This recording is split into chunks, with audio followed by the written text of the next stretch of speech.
La parole est à notre collègue Ami Dabo. Abdoumbaou se prépare.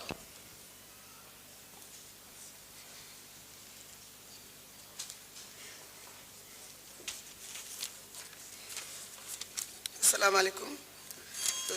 Monsieur le Président de l'Assemblée nationale, Monsieur le Premier ministre, Mesdames et Messieurs les membres du gouvernement, chers collègues. Avant tout, maa ngi jaale suñu ndaw yooyu gaañu woon fii ci université bi ñu ngi koy jaale mbokk mi di ko jaale moromami étudiants yi di ko jaale gouvernement bi di ko jaale député yi di ko jaale askan Sénégal yépp. Monsieur le ministre, monsieur le Premier ministre d'abord ñu ngi saluer bu baax a baax effort bi ngay def yow ak sa gouvernement pour mën a changer xaru kanam Sénégal pour faire bouger les choses te changement am na ci secteur yi yépp muy ci jàngale bi ak jàng bu kawe bi gis nañ ci ay évolution yu net ku ko gisul yaa ko bañ a gis mais rupture am na les choses bougent ci secteur yi yépp ñu ngi leen di si gërëm di leen ci sant di la ñaanal yal na la yàlla fi nga bëgg a yóbbu Sénégal yal na fa Sénégal egg di la wax ne taxawaay bu ñu taxawoon démb tey lañ la gën a naw tey lañ la gën a yaakaar te tey lañ gën a nekk sa ginnaaw boo xoolee ci salle bi ni mu feesee del nga xam ne yaakaar bu ñu porté woon projet bi moo fi nekk ba léegi. Monsieur le Premier ministre, suite aux affrontements sur le campus de l'université Cheikh Anta Diop à Dakar qui ont causé le décès de l'étudiant Abdoulaye Ba et à l'annonce de la cessation des activités pédagogiques sur l'ensemble des établissements universitaires, quelles mesures concrètes le gouvernement met-il en place pour garantir la reprise des cours et du service des œuvres sociales et la sécurité des étudiants, des enseignants?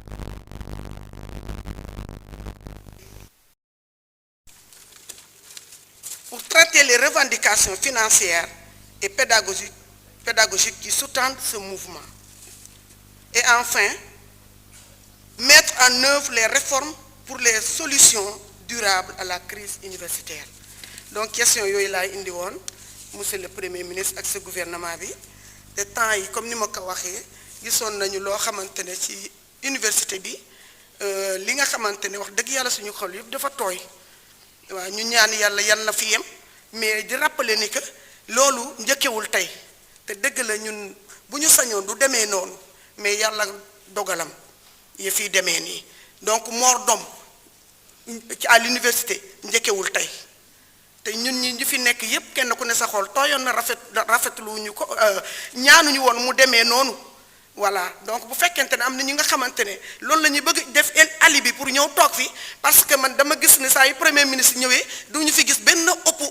opposant dañuy budde salle bi ñu dem bu fekkente ne li xew université moo leen indi tey pour kaas ko fii monsieur le premier ministre dañ lay wax ne yàlla ak dogalam jaam ak pexeyam mais ñun yaakaar bu ñu amoon ci yow majorité bi ñu ngi sa ginnaaw doxalal.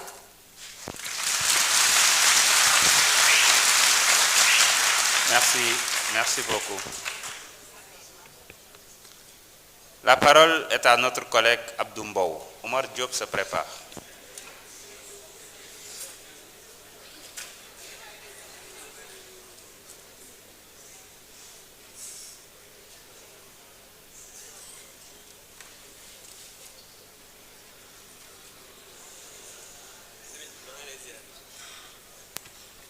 Monsieur le Président, Monsieur le Premier ministre, Madame, Messieurs les membres du gouvernement, ñu ngi leen di baalu àq ci koor gi di leen ñaanal kooru jàmm. Monsieur le Premier ministre, notre pays est secoué depuis quelques jours par une succession de scandales autour d'une transmission de VIH par des personnes dites homosexuelles. Cela a relancé de façon insistante l'engagement que vous aviez pris de criminaliser ce délit.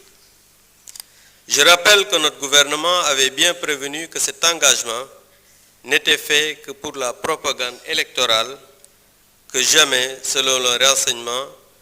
dont nous avions alors connaissance, il ne serait respecté. Et vous nous donnez raison. Parce que, Monsieur le Premier ministre, en effet, le 3 décembre 2022, vous déclariez ceci. Quand nous serions élus au Sénégal,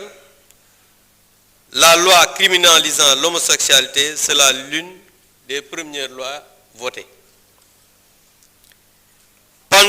Pourtant, le 18 février passé, le gouvernement dont vous êtes le chef a adopté un projet de loi proposant juste un réaménagement du délit. Puisque vous êtes le chef de la majorité parlementaire, vous nous l'avez dit ici, allez-vous demander à vos députés de faire une proposition d'amendement pour criminaliser le projet gouvernemental? Sinon, qu'est-ce qui vous empêcherait de tenir votre engagement? Monsieur le Premier ministre, jamono yi réew mi dafa am ay coow lu bari muy wàllu góor jigéen te yow sa gouvernement tey jii yow yaay chef du gouvernement ak chef majorité parlementaire waaye le 3 décembre 2022 da nga waxoon ne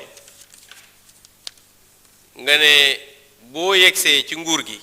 ak ñi nga àndal loi yi ngeen di njëkk a voté bokk na ci buy criminaliser wàllu ngóor jigéen ñu gis ne